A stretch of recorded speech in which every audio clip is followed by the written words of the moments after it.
शहर की चकाचौंध भरी रातों में जहां ऊंची इमारतें आकाश को चीरती हुई खड़ी रहती हैं, एक साधारण सा फ्लैट था। उस फ्लैट में रहते थे निशा और उसका पति अजय। निशा एक साधारण गृहिणी थी जिसकी उम्र अभी 23 साल की थी। उसका चेहरा सुंदर था, काले लंबे बाल जो कमर तक लहराते और आंखें जो कभी कभी विद्रोह की चिंगारी छुपाती। अजय एक मध्यम वर्गीय नौकरी पेशा आदमी, दिन भर ऑफिस की भागदौड़ में उलझा रहता। उनका वैवाहिक जीवन एक रूटीन था, सुबह चाय, शाम की थकी हुई बातें और रात को बिना उत्साह के सो जाना। लेकिन निशा के अंदर कुछ और ही चल रहा था, एक ऐसी आग जो धीरे धीरे सुलग रही थी। क्या यह सिर्फ ऊब थी या कुछ गहरा? निशा खुद भी नहीं जानती थी। एक रात जब अजय थककर सो चुका था, निशा बिस्तर पर लेटी इंस्टाग्राम स्क्रॉल कर रही थी। स्क्रीन की नीली रोशनी उसके चेहरे पर पड़ रही थी और अचानक एक मैसेज आया। प्रोफाइल पिक्चर में एक जवान लड़का था, मस्कुलर बॉडी, शरारती मुस्कान, नाम था रोहन। वो एक फिटनेस ट्रेनर था और उसकी पोस्ट्स में जिम की तस्वीरें थीं जो निशा को आकर्षित कर गईं। मैसेज साधारण था, तुम्हारी स्माइल कमाल की है। निशा ने हिचकिचाते हुए रिप्लाई किया। बातें बढ़ीं। रात के 2 बजे तक वो चैटिंग में खो गई। रोहन की बातें मीठी थीं, फ्लर्टी, ऐसी जो अजय कभी ना कह पाया। निशा को लगा जैसे कोई नई हवा उसके जीवन में आ रही हो। धीरे धीरे वो मैसेज प्यार में बदल गए। निशा का दिल धड़कने लगा जब रोहन का नाम स्क्रीन पर चमकता। वो कल्पना करने लगी, उसके मजबूत हाथों को, उसकी गर्म सांसों को।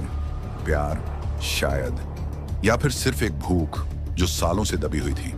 हर मैसेज के साथ निशा का मन उड़ने लगता, जैसे वो एक सपने की दुनिया में खो रही हो। लेकिन क्या ये सपना टूटेगा? वो नहीं जानती थी। कुछ दिनों बाद एक दोपहर अजय ऑफिस चला गया था। निशा अकेली थी। घर में सन्नाटा पसरा हुआ, ऐसी खराब हो गया था। गर्मी असहनीय थी। निशा ने सर्विस सेंटर को कॉल किया और आश्चर्य से वो रोहन का नंबर मिला। मैं आ रहा हूं, रोहन ने फोन पर कहा, उसकी आवाज में एक छिपी हुई उत्सुकता। आधे घंटे बाद दरवाजा खटखटाया गया। रोहन खड़ा था, सफेद टी शर्ट जो उसके मसल्स को उभार रही थी, जीन्स जो टाइट बैठी हुई, उसके चेहरे पर वही शरारती मुस्कान। ऐसी ठीक करने आया हूं, उसने कहा, लेकिन आंखों में कुछ और था। निशा ने उसे अंदर आने दिया। हवा में तनाव था, जैसे बिजली का तार चरम पर हो। रोहन ऐसी के पास गया, लेकिन उसकी नजरें निशा पर टिकी रहीं। रोहन ने ऐसी खोला, लेकिन काम धीरे धीरे हो रहा था। निशा पास खड़ी थी, उसकी साड़ी का पल्लू हल्का सा सरक गया, कंधा नंगा। रोहन ने मुड़कर देखा और अचानक उसने निशा का हाथ पकड़ लिया। तुम्हें पता है, मैं तुम्हारे बारे में सोचता रहता हूं, उसने फुसफुसाया। निशा का दिल तेज धड़का। वो पीछे हटी नहीं। रोहन ने उसे खींच लिया। उसके होंठ निशा के होंठों से मिल गए। चुंबन जुनूनी था, कठोर, भूखा। निशा के हाथ रोहन की पीठ पर चले गए, नाखूनों से हल्के से खरोंचते हुए। रोहन ने उसे दीवार से सटा दिया, साड़ी का आंचल खींचा, ब्लाउज के हुक खोले। निशा की सांसें तेज हो गईं। रोहन ने अपना मुंह नीचे झुकाया, निशा की पीठ को चूमा, फिर पेट को, धीरे धीरे गर्म सांसों से। निशा का शरीर सिहर उठा, फिर गले से होते हुए दोनों एक दूसरे में लिपट गए, जैसे दुनिया भूल गई हो। वो 2 घंटे तक लगे रहे, एक दूसरे की गर्माहट में खोए हुए, सिसकियां दबाते, पसीने से तर। कमरा उनकी सांसों से गूंज रहा था। ऐसी ठीक ही नहीं हुआ, लेकिन वो दोनों को भूल गए थे। बाहर सूरज ढल रहा था, लेकिन अंदर एक नई आग जल रही थी। उस दिन के बाद निशा बदल गई। रोहन का स्पर्श उसके खून में घुल गया। हर रोज अजय के जाते ही वो रोहन को मैसेज करती, ऐसी फिर खराब है। रोहन आता, टूल बॉक्स बहाना लेकर, दरवाजा बंद, और फिर वो जुनून। कभी किचन में निशा काउंटर पर झुकी, रोहन पीछे से लिपट जाता, उसके कंधों को चूमते हुए। कभी बाथरूम में शावर के पानी के नीचे साबुन से लिपटे हुए रोहन निशा की गर्दन को चूमता, फिर पीठ को, और दोनों लिपटकर घंटों लगे रहते। कभी लिविंग रूम के सोफे पर निशा की टांगें रोहन के कंधों पर लिपटी, वो गर्माहट में खो जाते, सिसकियां दबाते। रोहन निशा को नई नई चीजें सिखाता, हल्की बाइंडिंग, आंखें पट्टी से बांधकर, स्पर्श की दुनिया। एक बार उसने निशा के हाथ बांध दिए, फिर धीरे धीरे चूमना शुरू किया, पीठ से पेट, गले से होकर। निशा सिहरती, लेकिन सुख की लहरें आती। रोहन हमेशा तैयार रहता, कभी निशा के कंधों पर सिर रखकर, कभी लिपटकर। वो घंटों चलता, कभी धीरे, कभी तेज। निशा का शरीर उसके निशानों से भर गया, हल्के चूमने के दाग, सिसकियों के निशान। अजय को शक न हुआ क्योंकि निशा रात को थकी हुई लेट जाती, बहाना बनाकर। लेकिन अंदर से वो रोहन की गुलाम हो गई थी। प्यार नहीं, ये लत थी, स्पर्श की, जुनून की, जो धीरे धीरे घातक बन रही थी। हर मुलाकात के बाद निशा का मन और उलझ जाता, जैसे एक जाल में फंस रही हो। एक शाम अजय ने फोन किया, आज रात ऑफिस में देर होगी, गार्डन पार्टी है, घर मत इंतजार करना। निशा का चेहरा चमक उठा, खुशी की लहर दौड़ी। उसने तुरंत रोहन को मैसेज किया, आ जाओ, पूरी रात हमारी। रोहन पहुंचा, इस बार टूल बॉक्स नहीं बल्कि एक बोतल वाइन और कुछ मोमबत्तियां।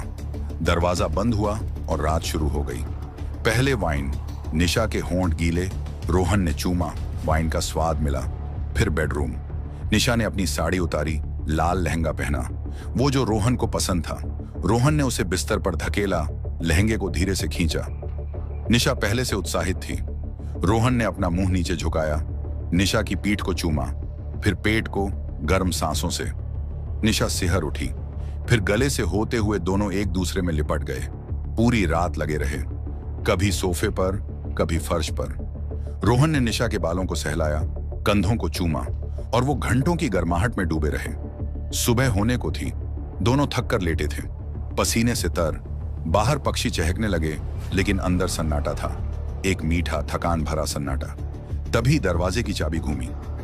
अजय, पार्टी जल्दी खत्म हो गई थी। वो अंदर आया, बेडरूम की रोशनी देखी, दरवाजा खुला था। सामने का नजारा, उसकी पत्नी निशा रोहन के साथ लिपटे हुए। अजय का चेहरा सफेद पड़ गया, सदमा, गुस्सा, आंखें फटी हुई। निशा, ये क्या? वो चिल्लाया, लेकिन आवाज कांप रही थी। निशा घबरा गई, उसका दिल धक से रह गया।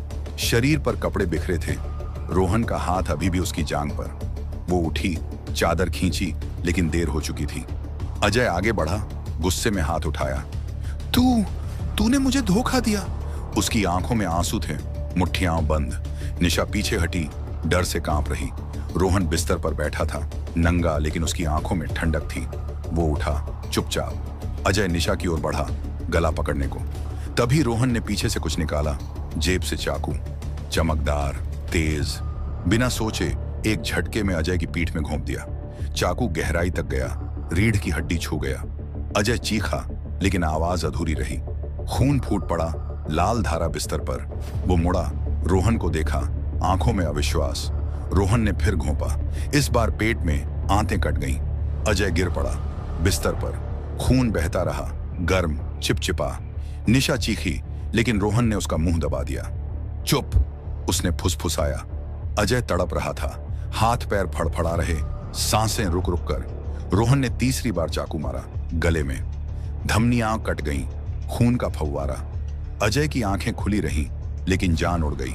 शव स्थिर हो गया, खून से लथपथ। कमरा मौत की गंध से भर गया।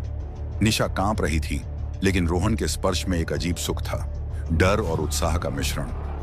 अब हम आजाद हैं, रोहन ने कहा, लेकिन निशा ने सुना ही नहीं। बाहर हवा चल रही थी, लेकिन अंदर ठंडक उतर आई। दोनों ने मिलकर शव को साफ किया, चादरें फेंकी, खून पोंछा। शव को बिस्तर पर लिटाया, जैसे सो रहा हो।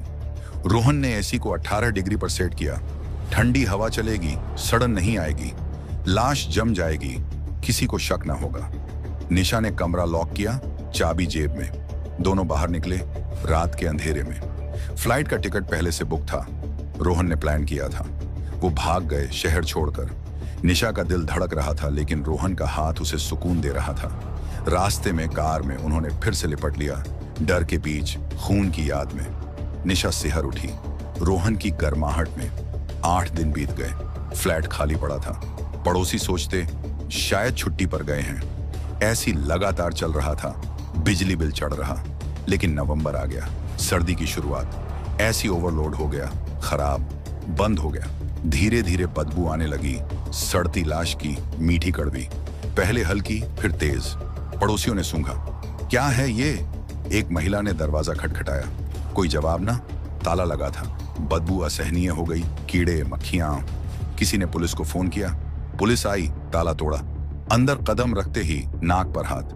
बेडरूम में अजय की लाश सड़ रही, चेहरा सूझा हुआ, त्वचा नीली, आंखें गड्ढों में, कीड़े रेंग रहे थे, मांस खा रहे, खून सूखा, लेकिन बदबू आसमान छू रही। पुलिस ने छुआ, हड्डियां उडीली, चाकू के निशान साफ, हत्या। फिंगरप्रिंट्स लिए, सीसीटीवी चेक की, निशा का फोन ट्रेस किया, लेकिन वो गायब। रोहन का नाम इंस्टाग्राम से मिला, लेकिन वो भी लुप्त। पुलिस ने सर्च वारंट जारी किया। एयरपोर्ट्स, बॉर्डर, होटल्स, टीवी पर खबरें चली। पत्नी और प्रेमी ने पति की बेरहमी से हत्या, लाश 8 दिन तक छिपी। लेकिन निशा और रोहन, वो कहीं पहुंच चुके थे, एक छोटे से द्वीप पर, नई जिंदगी। वहां समुद्र की लहरों के बीच वो फिर से मिलते, लिपट कर, खून की याद ताजा। पुलिस कभी न पकड़ पाई, वो गायब हो गए जैसे रेत में पैर के निशान।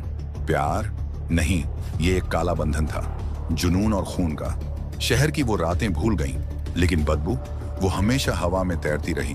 कभी कभी निशा को लगता जैसे वो बदबू उसके पीछे आ रही हो। क्या ये खुशी थी या एक और जाल? समय ही बताएगा। अगर आपको हमारी मेहनत और यह वीडियो पसंद आई तो एक लाइक जरूर करें। ऐसी और बढ़िया बढ़िया वीडियो देखने के लिए हमारे चैनल को करें सब्सक्राइब और कमेंट में बताइए आपको वीडियो कैसी लगी।